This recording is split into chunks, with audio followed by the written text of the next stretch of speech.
Hi, everyone. Welcome back. I'm your host, Katrina Delafay, mom of five, educator, ADHD coach, and the voice and face behind my graceful chaos.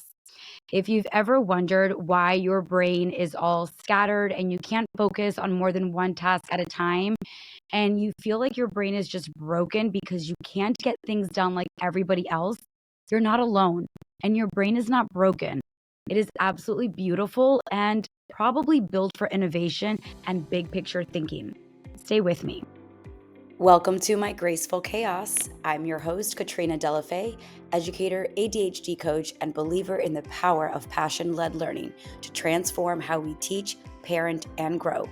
Here, we break the rules of traditional education and explore how curiosity, movement, and real-world experiences unlock focus, confidence, and innovation in every learner, kids and adults alike. So take a breath, lean in, and get ready to rethink what's possible.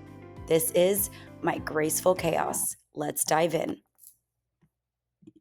If you yourself have ADHD or your child has been recently diagnosed with ADHD, you can probably agree that school and your child, or you and your job or your workplace, just don't get along and are constantly clashing. And there's a reason for that.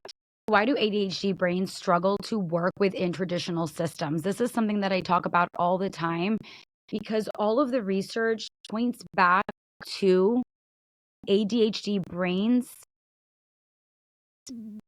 leaning more towards a big picture, whole brain, creative flow type of thinking.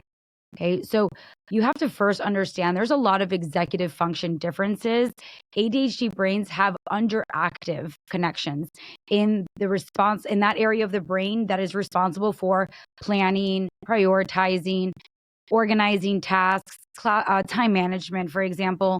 So, systems that rely heavily on structure and self management of your time, like long term projects, strict routines, and I'm just reading a few of them here, or multi step directions, can all feel very overwhelming for a child or someone that has ADHD.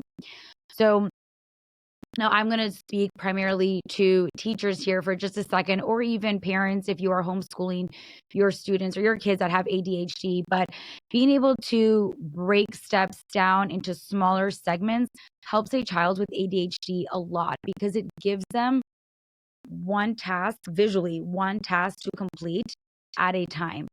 And if you've got younger children and you have these steps that they have to complete as a visual set somewhere, either on a wall or on a table or a desk, that's even better. But having steps for them to follow is so important because of that executive functioning that they do lack, or is underdeveloped, I should say, delayed. Okay. But because of that, they're not going to be able to organize their tasks like their neurotypical peers, and they're not going to be able to stay on task and organize their backpack or organize their homework in the same manner as their neurotypical peers, because that area of their brain, which is housed in the prefrontal cortex, is delayed or under delayed by a couple of years in those that have ADHD. Along with providing visible steps and clear step by step broken directions, you also want to use checklists or even digital tools. So, of course, nowadays with the iPads and the phones and the technology, this is something that I always advise students that have an iPad or some kind of device that they use for school purposes to set alarms. Okay, if you don't want to write in your agenda or your planner, that's great. Set the alarm on your iPad, but you need to have some kind of visual cue so that you know, oh, it's time to move on to the next thing, or it's time to put that book away in my backpack. Okay, so let's move on to why else do ADHD brains clash so much with traditional systems? Now, let's talk about interest-based nervous system. And this is what my entire educational philosophy stands on, is interest-based learning. Okay? If a child with ADHD is not entirely interested or wholeheartedly interested in what they are doing, they're going to gravitate into something else. They're going to find something else that piques your interest at that time. And that's why you then have so-called these behavior problems in schools, because you have a child that has ADHD. Their brain, their mind, their innovative mind is thinking of a million and one different things. they're probably thinking of how they can build a bridge out of the pencils in their pencil pouch, or how to build the fastest flying airplane out of paper, right? They're not going to be listening to a lecture that A, they're not interested in, or B, they don't understand because it is not at their cognitive level or developmental level. So what are they going to do is they're going to daydream and they're going to brainstorm other ideas that interest them. Okay. And it's not your fault and it's not their fault, but we have to do better and find ways to be able to get these kids back in so that we don't lose them in the education system. So ADHD motivation is not driven by importance or deadlines. Importance or deadlines mean nothing to someone with ADHD. Trust me. But ADHD students and adults focus best when their dopamine levels are activated. So that is why I go back, and it's so important where you have to let the child, in a sense, and when the opportunity arises and is available to them, but you have to let them choose their path of learning or how they want to learn something. Okay. Interest-based learning is exactly that. What are that child's interests? Is it building? Is it space? Is it animals? What is it? Find out what that child loves, what brings them joy, what their passions are. And then little by little, start introducing those passions and those joys and those interests into their curriculum, into their everyday learning experiences, and watch how quickly they shift. So another thing that students and adults with ADHD struggle with a lot when it comes to working within these traditional systems is time blindness and inconsistent focus. And this is something that for years, why I just could not work in a traditional school system. And again, it wasn't their fault and it's not mine. It's just that my brain is not wired to work for a system. I just can't. So ADHD brains process time. So ADHD brains process time differently, which is why I could never arrive on time. Okay. And this is something that my husband is always on me about because I cannot get on time anywhere. But I've been a lot better with that ever since I started using my visual timer. And I have actual timers set. Every time I have an appointment set on my phone, I have activated that timer to go off like 15 minutes prior. So, and again, those tools and things that I use now, those didn't come overnight. It came with a lot of trial and error and figuring out what worked for my brain and what did not, because I created systems for myself. I didn't use or borrow other systems that already existed out there. Some I took and I tweaked and I kind of like made it to what it worked for me. That's where I go back to, and I talked a little bit about that in episode 1. So if you missed that one, you can go back and check that one out. But I did talk a little bit about that, where you have to first get to know the blueprint of your brain, how your brain works, what your triggers are, what your dopamine triggers are, what your emotional regulation spirals are, and how to calm yourself. And once you figured out how your brain works and how it operates, you can then use all of these different tools to help you or help your child. Okay. So, once you have understood the fact that, time blindness and inconsistent focus is a real thing for the ADHD brains, and systems that depend on pacing, timed work, or delayed gratification can actually cause serious anxiety or shutdown for someone with ADHD. It has happened to me. It has happened to my own kids. It has happened to students that I know. If you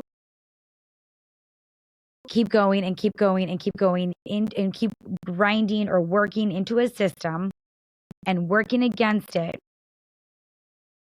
eventually you're going to burn out.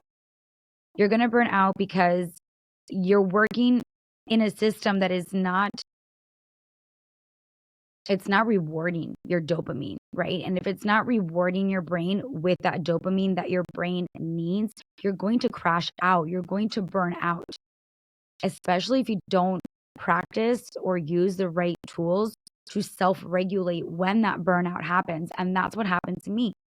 I burnt out, completely burnt out at home, burnt out at work, burnt out altogether, where I had to take a step back and reevaluate a lot of things, because the systems I was a part of and everything in my life was just completely working against my ADHD brain. And for years, I ignored that because I didn't even realize I had ADHD. Once I became aware, I got the diagnosis, I started really getting to know who I was, how my brain operated. I then started building all of these systems that now work for me and work for my family and work for us. Okay, so another one, and I'm just kind of going off some bullet points that I have with different ways that an ADHD brain may work against systems, but again, what we can do to help. Okay, so yes, we know that time blindness and or time blindness and inconsistent focus is something that is very front and center, especially in a school setting or kids that have ADHD. But again, if you are providing visual timers, countdowns, or color coded clocks, those are big ones. I'll actually link some of my favorite ones in the description on my Amazon storefront. But I actually have some that I've used that are color coded. And a lot of students that I work with love those. But if we have the right tools and we have the right strategies in place to help those students, it's a game changer for both you as the educator or the parent and also for the student. Okay, so let's take a look at working memory limitations. So this is definitely a big one for anyone who is working in a system, whether as an adult working in a corporate system of some sort, or also as a child working in a school system or learning in a school system. So you do have a lot of working memory limitations that come with that. So ADHD affects the brain's ability to hold multiple pieces of information at once. So following verbal only instructions, you're going to lose a child. Even when my own friends of mine or colleagues of mine or someone's giving me verbal directions to do something, I'm like, you know that I'm going to walk away and I will forget everything that you said 5 minutes from now. So it's pointless. You either have to write it down literally step by step, because if you text me in paragraph form, you're also going to lose me. So I mean, and again, I know it sounds crazy and it sounds ridiculous to some, but I've gotten to know my brain. I've gotten to know what works for me, what doesn't work for me, what works for. I'm trying to help my kids and my students get to know who they are, how their brains work, and what works for them and what doesn't work for them. Right. But I know I need steps broken down. I need directions broken down step by step. If you give me a set of directions verbally, I'm not going to remember them. If you write them out in paragraph form in a text, I'm not going to be able to read through all of that. I'm going to get all jumbled up and I'm going to get confused. So knowing how your brain works or how your child's brain works and being able to use those tools effectively to help, that's all it takes, guys. Okay, so let's quickly go on to emotional. This is our last one. So emotional regulation and rejection sensitivity. Okay. This is a big one for me and something that as a mom, I've struggled with watching my own kids go through it.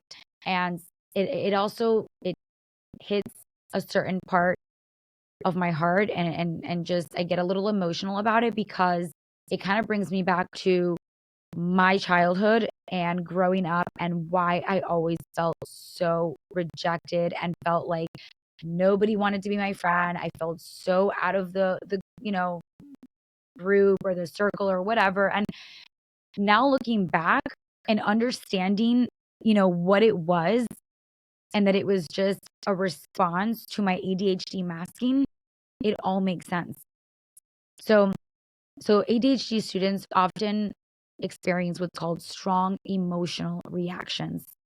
So something that could be very minor to anyone can just blow up and turn into this huge ordeal for someone with ADHD. And the problem is that this can be very difficult for a child that already struggles with emotional regulation and sensitivity and rejection sensitivity.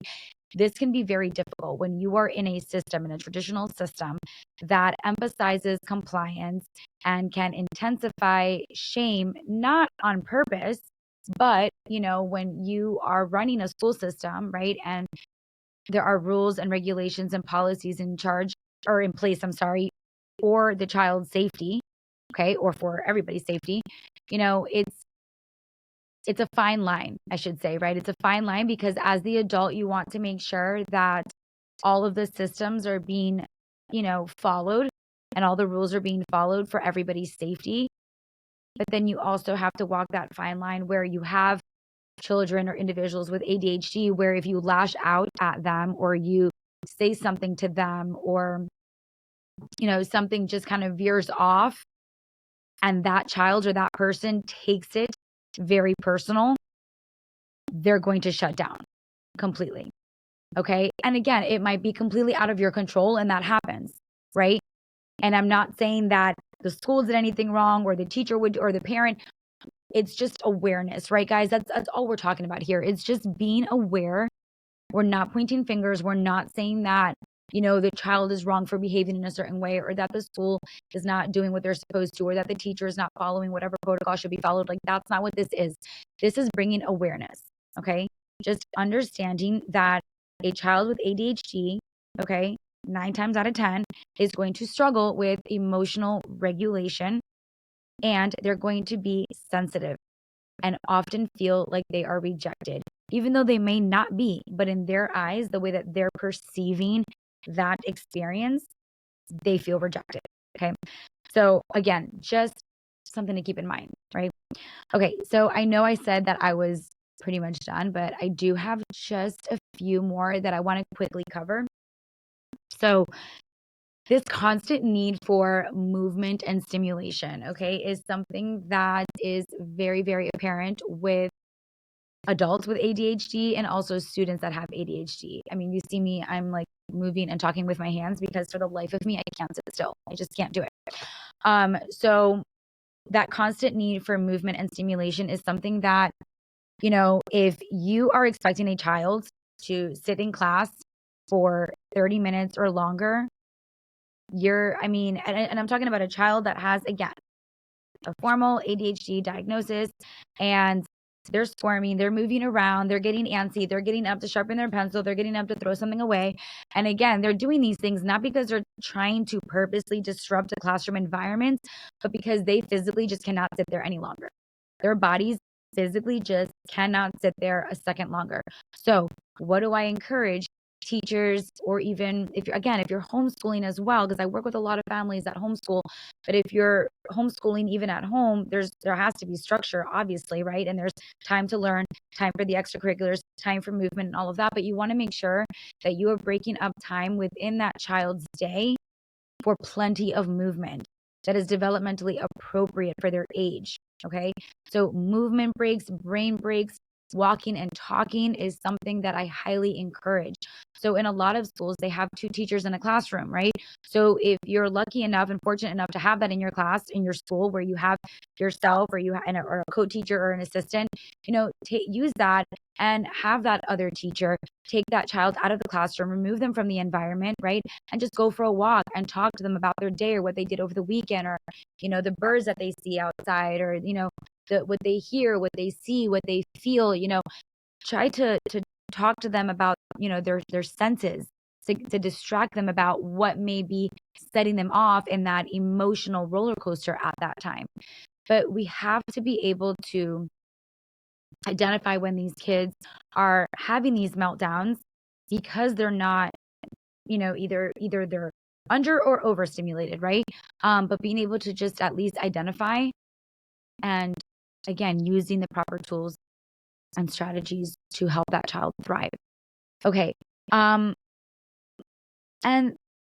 really the last one that I want to cover, and I was actually thinking about whether to mention this or not, because it kind of goes along with some of the other ones that I mentioned earlier, but low dopamine for routine and high for novelty. So listen to what I just said, okay? Low dopamine for routine, high for novelty. Okay, let me explain what I mean by that for a second. So repetitive systems like daily worksheets, fixed schedules, right? Which can be a good thing, right? Because ADHD students and adults, we need structure, right? We need predictability, okay? But when it is repetitive, day in, day out, okay? Stay with me for a second, okay? ADHD brains tend to tune out quickly. to repetitive systems. When things are done over and over again, they get bored easily. We get really bored easily and tend to just, we crave adventure. We need something different to spice things up because that's just the way our brains work, right? So new challenges reignite that focus. That's why if you ever meet anyone that has a neurodivergent brain or ADHD, a lot of us are innovators in the sense that we are constantly coming up with different ideas, literally all the time. That is my son. I mean, when I tell you that boy cannot be any more like me because he is the only one that will stay up till midnight if I let him, sketching out designs for his future cruise ships that he's building. And I admire that because he's got grit, he's got persistence, he's got hard work ethic, all of it. And he's the first one that will tell you that the school system just does not work for him. Like, he thinks he's in jail at school. So I think it's very important to understand that ADHD brains thrive when new challenges are presented, okay? And it reignites that focus. But burnout happens, okay? Burnout happens if novelty isn't balanced with stability, okay? So it's really important that when you are working with a child that has ADHD, or even yourself, and you're trying to get to know how your brain works and how you can better create your own systems to work in your home or in your career or just in your life with your children or with your business, right? You have to understand that there has to be a balance of both. If there is no balance, that's how burnout happens. And again, I've mentioned this before, that's what happened to me. Burnt out really quick because there was no balance. I was working in a system as a means to an end, okay? And it wasn't really giving me the dopamine that I needed, and then I went home to another system with the kids and with the husband. Again, same thing. Wasn't getting the dopamine that I needed, that my brain needed. So what happened? I crashed. I burnt out, okay? And when I finally got that awakening that I needed and that understanding of how my brain works and operates, all the other pieces of my life, at home, at work, in my career, in all areas, in my friends, my family, all areas of my life and friendships and relationships, everything started to heal and everything started to make sense. So the last thing that I'm going to leave you guys here with today is, it's not that being a part of any kind of system is bad. That is not what I'm saying. But if you or someone that has ADHD, you have to first come to the understanding that your brain is wired completely different. And different is not a bad thing. So let's get that into our heads, into our brain. Different is not a bad thing, but you have to understand that there is a difference, okay? And once you understand that there is a difference and you start to create systems that work for your brain, oh my gosh, everything will thrive in your life. Everything will actually start to make sense. And everything that you are trying to work hard towards will start to happen. But you have to first come to that awareness. And if it's your kids that we're talking about or your students that we're talking about, you want to be able to give them the proper tools and strategies and resources that they need to lead successful lives. Thank you for watching. Thank you for listening. I'm your host, Katrina Della Faye. Please share for yourself, for someone that you know that has ADHD. If this will help someone that you know, please share it with them. Don't forget to like and subscribe and tune in for our next episode.